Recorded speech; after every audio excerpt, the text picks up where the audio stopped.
I bought this 1974 Trans Am from a classic car dealer. I was looking for a second-gen Trans Am. I wanted a 73, but they're just more money than I wanted to spend, so I bought this 74, and it's kind of like the cutoff year for me. From the late 80s up until about 5 years ago, the car was pretty heavily documented, so I have a pretty good idea of what's in the car, and that's kind of a nice thing to know. I'll add to the paper as I go through the project. The car was not as described, and I was pretty disappointed with that, and it has some rust issues, so nothing I can do but just have to go in and fix it. So the engine compartment, it needs a lot of detailing. The engine is a 60 over 455. It's the original engine to the car. It has forged flat tops, has a flat tappet hydraulic cam, it has 1.6 to 1 ratio hydraulic or roller rockers. It has Edelbrock heads and Edelbrock intake, 750 Holley. Had a real bad miss in it when I got it, so put a new ignition system in it, a billet distributor, a 6A digital ignition box. And I wanted to mount the box away from the engine heat and somewhere where I can get a little bit of airflow. It has the blaster coil, and I got that mounted up on the firewall. I put 23 degrees of centrifugal advance in the distributor, set the timing at 10, and for a total of 33, and I might play with that a little bit, see how it runs on 91 octane.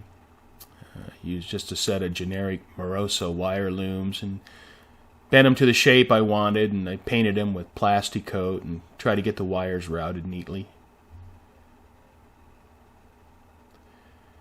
Once I decided I was going to detail the engine compartment, then I just started pulling it apart, and here I'm pulling off the power steering pump and the alternator bracket. I had a near new 3310 750 Holley, and I put on the motor. It has a secondary metering block, so it's kind of like a 4150 style carb. There's a 110 gallon Holley mechanical pump I put in there. And the paint had peeled off the block in this area, so I had to repaint the block. And, the heads in the intake, they're powder coated, and it's not a Pontiac blue, so I just have a heck of a time matching the paint up. There's a casting numbers for original block. Here's the early Pontiac blue paint. It doesn't match. And then I tried the 73-74 turquoise paint. It doesn't match either. So at this point, I'm just going to move on with it.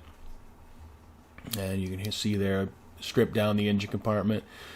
A lot of the parts will be replaced, and the parts I need to reuse, well, I'll just strip and repaint everything and try to make it as nice as possible. Some of the stuff I just threw in a tub of the Castrol Super Clean, the purple stuff. You leave it in there for a couple days and it just comes out grime and paint free. Here I'm painting the fender supports. A spray can.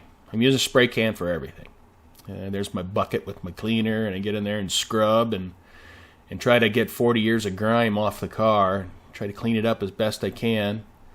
I painted the firewall with eggshell I got from MPD. Sanded the fender liners and the control arms, and the core support sanded out. It's dirty work, and I'm still playing with cars, and I'm 60 years old. I got the passenger side cleaned up and painted. The firewall, the wiring's back in along the firewall, fender liner, frame, control arm, they're all painted. There I sprayed the core support with Krylon satin black, and it dries just about the right sheen. It's not flat, not gloss. It's it's satin. And look pretty good. It's definitely an upgrade. And I've got a DeWitt's aluminum radiator. It's a manual transmission radiator, so I need to run an external cooler. It's a B&M high-tech cooler. Bent up some fuel lines for the pump, and there I have the fuel lines hooked up. They're compression fittings at the pump. Got a high-flow aluminum water pump. Put that on there. I want it to cool well. I don't have any issues with that in Arizona. Crack in the header panel, that sucked. And it's pretty close to Admiralty Blue, but I don't think it's exactly the same color, so I'm going to have to try to match that up. I bonded a piece of steel in behind the header panel to support it. And that's what it looks like, the passenger side done and the core support. So I'll move on to the driver's side and I'll document it, and I'll post another video when I get that side done.